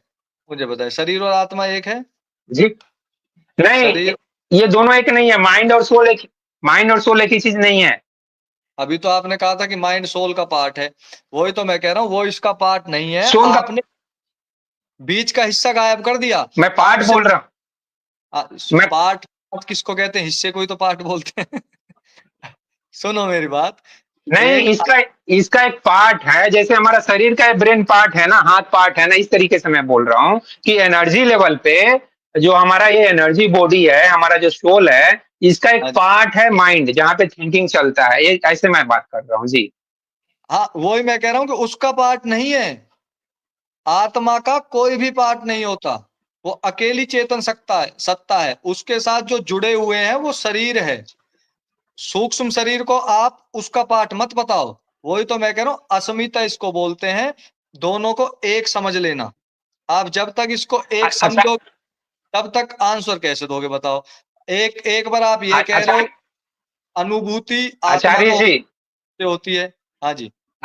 आचार्य जी, आप भले ही वेद वेदांत के आधार पे अपना उत्तर दे रहे हैं, जो कुछ भी पढ़े हैं उसको बोल रहे हैं, लेकिन मैं इसी कॉन्सेप्ट पे ही रहूंगा। और क्योंकि मैं आप जिस तरीके से भी क्वेश्चन पूछना चाहें, मैं जवाब देने के लिए तैयार हूं। मैं बार बार बोल रहा हूं कि ब्रेन का प्रॉपर्टी होता है थिंकिंग करना, ठीक है। सोल का प्रॉपर्टी है एक्सपीरियंस करना। सोल का एक पार्ट है हमारा माइंड जो थिंकिंग कर रहा है, ठीक है। जी। तो ये कॉन्सेप्ट में आपको क्या गड़बड़ लग रहा है, यहाँ पे कहाँ पे आपको गड़बड़ लग रहा है? वेदांत जो कुछ भी बोल रहा है वो भी आप डेप्थ में समझेंगे तो वो भी वही बोल रहा है, कोई निश्चय गड़बड़ कौन नहीं लेता है इस कॉन्सेप्ट में। डिसीजन कौन लेता है? डिसीजन कौन लेता है? आत्मा लेती है, मैं तो ये बोलूंगा सोल लेती है। किससे? किसके द्वारा? और ब्रेन के थ्रू, थिंकिंग के थ्रू एनालाइज करता है। जैसे कि मान लो, एग्जाम्पल से समझना अच्छा है ना, जैसे कि शेयर मार्केट में पैसे लगाना है या पैसे निकालना है, तो उसके बारे में एनालाइज करेगा, इसका फ्यूचर कैसा है, इसका पास्ट कैसा है, इस कंपनी के पास पैसा कितना है, कौन कंपनी का शेयर है। तो ये जो थिंकिंग करना, एनालाइज करना, निश्चित रूप से ये माइंड की एक्टिविटी है, माइंड ये चीज करता है। लेकिन इसमें सोल भी अपना पार्ट निभाता है कि भाई ये करना सही है कि नहीं करना सही है, ये भी अपना कुछ डिसीजन देता है। तो ऑफकोर्स डाटा तो चाहिए डिसीजन लेने के लिए, लेकिन सोल हर एक जगह इन्वॉल्व है, सोल अलग नहीं है, सोल हर एक जगह इन्वॉल्व है जी। देखो, आप मेरी बात सुनना। आत्मा जी बुद्धि को बोलता है। अपने ज्ञान से आत्मा क्या जी? बुद्धि से कहता है, बुद्धि निर्णय लेती है। डिसीजन लेने का काम बुद्धि का है। बुद्धि मन को आदेश देती है, मन इंद्रियों को आदेश देता है, और फिर इंद्रियों से हम कार्य करते हैं। ये सारा सर्कल है। इस सर्कल के अंदर आपने मन बुद्धि को एक बता दिया और उसको आत्मा का हिस्सा बता दिया, जिससे सारी भसड़ फैला दिया आपने। कोई भी समाधान इसमें नजर नहीं आ रहा। इसमें आपने केवल अपनी ही थ्योरी रखी है। सैद्धांतिक थ्योरी कहाँ गई बताओ आप मुझे। इसमें जो सैद्धांतिक है, मैं आपसे कहता हूं कि कोई मुझे बताओ, प्रत्यक्ष प्रमाण दो, अनुमान प्रमाण दो, वो भी नहीं दे रहे। तो यूनिवर्सल लॉ के हिसाब से ही आप मुझे बताओ ना। वहां भी आप इसको गायब कर रहे हो। आचार्य, विज्ञान आते हो तो विज्ञान तो आचार्य, आत्मा को नहीं, और आप आत्मा को मान रहे हो आचार्य जी, तो। हाँ जी, बताइए। मैं जो कुछ भी बोल रहा हूँ अभी तक, जो कुछ भी बोला हूँ, हर एक चीज को एग्जाम्पल के थ्रू, रियल लाइफ एक्सपीरियंस के थ्रू एक्सप्लेन किया हूँ। और आप बोल रहे हो कि आप मतलब मुझे एग्जाम्पल नहीं एक, दे रहे, एक्सपीरियंस नहीं बता रहे। ठीक है, आप सवाल कौन को? मैं आपके अनुभव को बता रहा हूं। आप सांप को रस्सी समझ के कार्य कर रहे हैं, और जो सांप को रस्सी जान करके कार्य करता है वो स्वीकार करेगा ही नहीं कि ये सांप है। क्यों? आप उसको देखना ही नहीं चाह रहे। आप, अब रस्सी समझने वाले का अनुभव यही रहेगा कि ये रस्सी है, चाहे उसको कुछ ही कहते रहो। जब तक वो प्रमाण से सिद्ध नहीं करेगा, देखो भाई ये निर्जीव है, ये रस्सी है, इसके अंदर कुछ भी नहीं है, तो हम कैसे मानेंगे? आप मुझे बताओ कि जो मैंने बात कही हो और वो मैंने सिद्ध ना की हो। आप मुझे बताओ, जिससे मेरी बात से आप परेशान हुए हो कि आप बताओ जी इसको कैसे सिद्ध करेंगे, तो मैं आपको बताऊंगा कि कौन से प्रमाण से ये बात सिद्ध हो रही है। तो उसी प्रमाण को आधार में रखकर आप रिसर्च हमें बताते ना। आपने अपने अनुभव को बताया।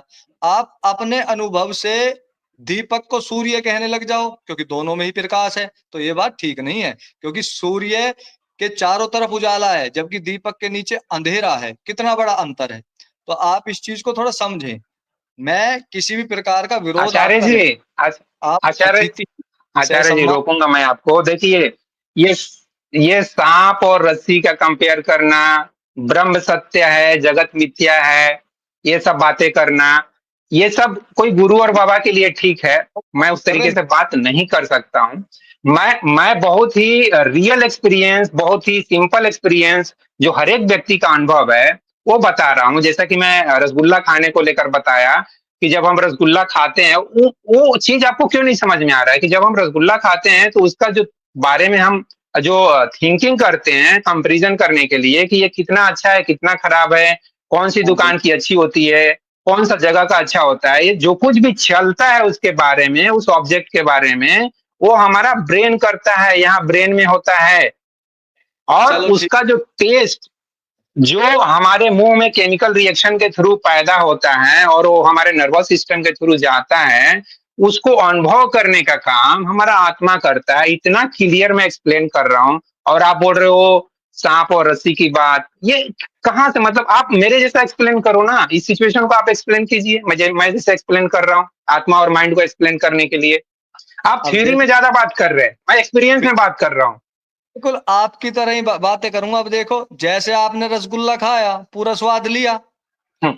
अब हम्म। मैं रसगुल्ले का विचार करके रसगुल्ले का स्वाद ले सकता हूं या नहीं, बिना खाए? नहीं, नहीं ले सकते।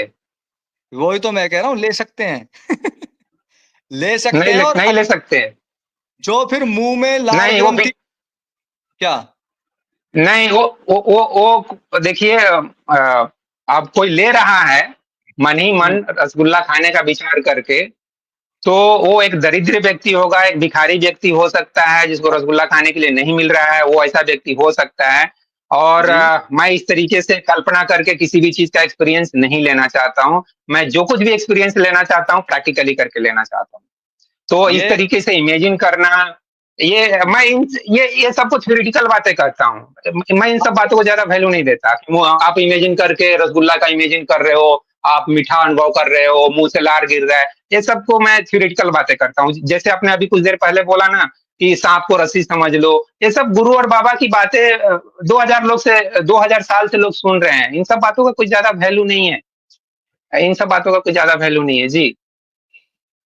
क्या आप परेशान हो रहे और हैं? और नहीं नहीं, परेशान नहीं हो रहा। एक मैडम ने कमेंट लिखा है, मैडम है क्या सर है मालूम नहीं, ये लिखे हैं कि शांत बैठने की जो बात है वो भी तो विचार है। वो विचार बोल तो रहा हूं कि विचार आप एक सीमा के बाद स्टॉप कर दिए कि भाई हमको अब विचार नहीं करना है। क्यों नहीं करना है? हमको चाहिए नहीं, जरूरत नहीं है किसी चीज का विचार का, तो मैं करूं क्यों?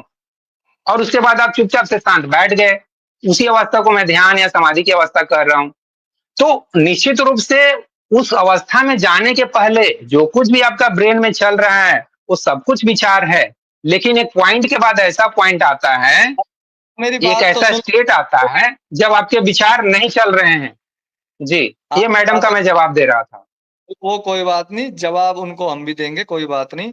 मैंने कोई पंक्ति पढ़ी, जब मैं उसको आंखों से पढ़ रहा हूं, ठीक है, अब मैं उसको अगले हम्म। दिन क्या अपने मन में पढ़ सकता हूं या नहीं? हाँ, अगर याद है तो पढ़ सकते हैं, नहीं याद है तो नहीं पढ़ सकते हैं। जैसे कि मुझे आज के टाइम पे पढ़ी हुई चीजें याद नहीं रहती है, जो जितना याद मुझे आप मतलब स्टूडेंट लाइफ में होती थी आज नहीं होती है। एक मिनट मेरी बात सुनो, व्याख्या मत किया करो, हाँ ना में जवाब दो। अब जैसे मैं उस पंक्ति को पढ़ सकता हूं, क्या मैं गरीब हो गया, दरिद्र हो गया? मेरे पास पुस्तक नहीं थी इसलिए मैंने पढ़ा उसको। उसका संस्कार मेरे चित्त में था, उसका ज्ञान मेरे अंदर था, इसलिए मैंने उस पंक्ति को पढ़ा। आप इस वही तो प्रोसेस। बात कर रहा हूँ आचार्य जी। आचार्य जी, आपकी ज्यादा बातें थ्योरेटिकल है। इसी तरीके से गुरु और आचार्य अपना प्रवचन देते हैं, वो प्रवचन का लोगों पर कितना प्रभाव पड़ता है मालूम नहीं, मेरे ऊपर ज्यादा प्रभाव नहीं पड़ता है। अब उस चीज को, रसगुल्ला खाने वाली बात को आपने इस तरीके से साबित करने लगे कि कल हम जो किताब पढ़े हैं आज हमको याद है कि नहीं, इसलिए हम कल रसगुल्ला खाए हैं या 100 साल पहले खाए हैं, वो रसगुल्ला को हम आज याद करके मिठास को अनुभव कर सकते हैं कि नहीं। अरे मिठास को अनुभव करना अलग चीज है, कोई एक कविता पढ़ लेना उसको याद करना अलग चीज है। कविता पढ़ने से आपको मुंह में मिठास कैसे अनुभव हो जाएगा, ये क्या मतलब है? कोई कविता पढ़, कोई रिलेट नहीं कर। जिस भाव से कविता को पहले पढ़ा गया था, उसी भाव से अंदर बार बार पढ़ने से वो पहले वाला भाव ही स्थापित रहेगा।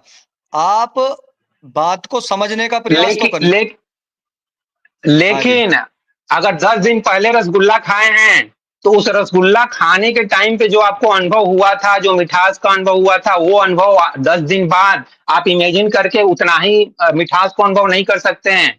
आपके अंदर वैसा ही कुछ फीलिंग नहीं आएगा, ये मैं बोल मेरे रहा हूँ। जो रसगुल्ला 10 दिन पहले खाया था, 10 दिन बाद मैं भी तो वो नहीं रहा। काल बदला, स्थान तो क्या, बदला, बदला, शरीर में तो तो क्या फर्क परिवर्तन। पड़ता है? तो क्या वही फर्क फर्क, पड़ता है? आप वही फर्क आप है बात जो को कहां से कहां लेके जा रहे हैं? आचार्य जी, बात को कहां से कहां लेके जा रहे हैं? मैं केवल ये बोल रहा था कि ब्रेन का प्रॉपर्टी होता है माइंडिंग करना, थिंकिंग करना। सोल का प्रॉपर्टी होता है एक्सपीरियंस करना। रसगुल्ला जो खाया उसके बारे में जो थिंकिंग हुआ माइंड में हुआ, उस माइंड, हाँ, वो जो कुछ भी थिंकिंग हुआ, जो कुछ भी एक्सपीरियंस हुआ, वो आपके ब्रेन में स्टोर हो गया 10 दिन पहले। उस चीज को आप आज याद कर सकते हो और थोड़ा बहुत मिठास हो सकता है, अनुभव हो जाए।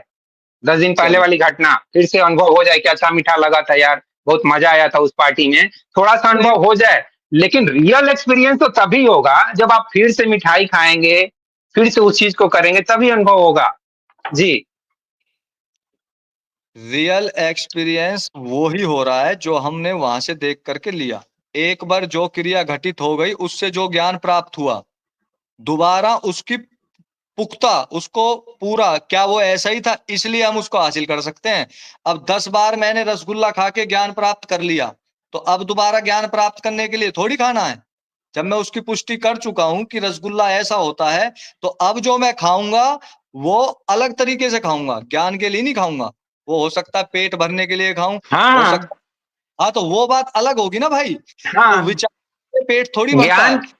आप ध्यान अवस्था में जाओगे जी। और कहोगे कि मैं विचार शून्य हो गया, ये बात असंभव है। विचार शून्य नहीं होता, विचार सुख का रहता है, जिसमें आप ज्यादा देर तक आराम से बैठे रहते हो, उसको आप विचार ही कहो, विचार शून्य मत कहो, ये शब्द गलत हो जाता है। जो सुख का, सुख आचार्य की, जी, वो विचार ही है। आचार्य जी। जी, एक हाँ। कहावत, आचार्य जी आपने एक कहावत सुना होगा, हाथ कंगन को आरसी किया, पढ़े लिखे को फारसी किया। तो मैं हम्म। अपने ब्रेन को भी टेस्ट कराने के लिए रेडी हूँ। ठीक है, साइंस हमारा क्या ईजी होता है ना, इंसेफ्लोग्राफ समथिंग, इलेक्ट्रोइंसेफ्लोग्राफ, उसके थ्रू आप चेक कर सकते हो कि मैं विचार शून्य हो पाता हूँ या नहीं हो पाता हूँ। तो मालूम हो जाएगा कि मैं झूठ बोल रहा हूँ। अब वही ना, फाइनल उपाय वही है, क्योंकि 1 घंटे से हम उसी बात पे अटके हुए हैं कि नहीं, आप जो बोल रहे हो गलत बोल रहे हो, रियल नहीं हो सकता। तो रियल आप एक्सपीरियंस को बताने के लिए तो वही उपाय है। आपने टेस्ट कराया था? मैंने टेस्ट नहीं कराया है, लेकिन आप चाहिए तो करा सकते हैं, मुझे जरूरत नहीं महसूस हुई तो मैं नहीं कराया। मैं आपसे मैं क्यों मांग रहा हूँ, टेस्ट कराने जाऊं भाई? क्योंकि मुझे बताने के लिए कौन कराएगा टेस्ट? जब आप अपनी बात को मुझे बताओगे तो टेस्ट कौन कराएगा? आप बताओ, मैं कराऊंगा? आप ही तो कराओगे भाई। नहीं आपको जरूर, बात का नहीं अब आपको जरूरत है ना, आपको जरूरत है ना कि मैं झूठ बोल रहा हूं, तो मैं झूठ नहीं, बोल रहा हूं तो सच साबित करने के लिए आपको आपको करना पड़ेगा ना। मैं क्यों इतना इंटरेस्ट लूं कि नहीं भाई कोई आचार्य हैं उनको मुझे प्रमाणित करना है। नहीं, मुझे कोई इंटरेस्ट नहीं है आपको ऐसा अपना सर्टिफिकेट देने के लिए। आपको चाहिए, उसका खर्चा होगा हॉस्पिटल जाना पड़ेगा, कोई वहां, तो वो सब विधान, तामझाम मैं क्यों करूं? आपको जरूरत है आप कीजिए, मेरी लेकिन बात मैं सुनो। रेडी हूं कराने के लिए। जी। रिसर्च करता है, प्रमाण वो ही इकट्ठे करता है। दूसरी बात, आपने कहा कि मैं कह रहा हूं कि आप झूठ बोल रहे हो, ऐसा मैंने कहा ही नहीं। मैंने ये कहा कि आप एक चीज को भूल रहे हैं। मैंने ये नहीं कहा कि आप झूठ बोल रहे हो। अब 5वीं क्लास में जो बच्चा जैसी भाषा बोलेगा, उससे ये थोड़ी कहेंगे आप झूठ बोल रहे हो। जितना जानते हैं उतना ही बोला जा रहा है, तो उसको सच में ही कहेंगे। मिथ्या वृत्ति कह सकते हैं, विप्राय वृत्ति। अब फिर आप ये कहोगे पता नहीं। लेकिन ले, सुनो बात, लेकिन आपने, आचार्य जी आप इस बात को स्वीकार नहीं कर रहे हैं ना, आप इस चीज को स्वीकार ही नहीं कर रहे हैं कि आदमी विचार शून्य हो सकता है, थॉटलेस हो सकता है। मैं क्या करूं? नहीं, उसके लिए आप प्रमाण कहाँ दे रहे हो? आप तो अपनी बात कह रहे हो। आपकी बात मान लूं? आप बताओ। क्या आपकी बात मैं मान लूं? मानो मत ना। मैं देखो, मैं ये कॉन्सेप्ट के हिसाब से भी बता रहा हूं, और मैं बोल रहा ऐसा हूं कि मैं इस स्टेट में रहता हूं, जाता हूं। तो अब क्या सिर्फ, प्रमाण दूं आपको? आपको भागवत गीता के आधार पे एक्सप्लेन करूं इस चीज को, या वेदांत के हम, आधार पे एक्सप्लेन करूं, तो आप सहमत हो जाएंगे?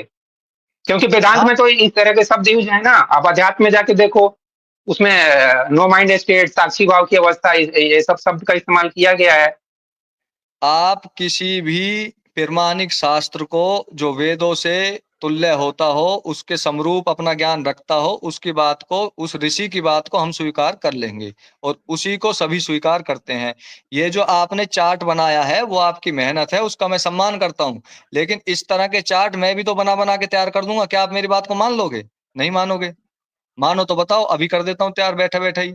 ये रहा पेन, कॉपी भी यहीं पड़ी है, सारा तैयार कर दूंगा।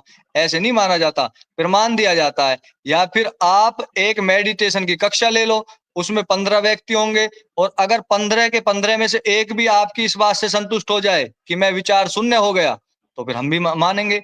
आपसे भिन्न कौन है जो आपके अनुसार मेडिटेशन करे और आप उसको कर दो? बिना विचार के मूर्छित होता है आदमी, होशो हवास में नहीं रहता। ये प्रमाण है।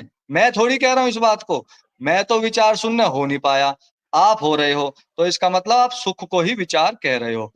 बाकी आप बिल्कुल भी फील ना करें, मैं आपको परेशान नहीं कर रहा, लेकिन जो भी आप फैसला करेंगे हमारी और आपकी बातों से, ये पब्लिक है, सबके पास ब्रेन है, आपके पास भी मेरे पास भी, इनको जैसा लगेगा, कुछ आपकी तरफ रहेंगे, कुछ मेरी तरफ रहेंगे, हर कोई रिसर्च करेगा, सोचेगा और आगे बढ़ेगा।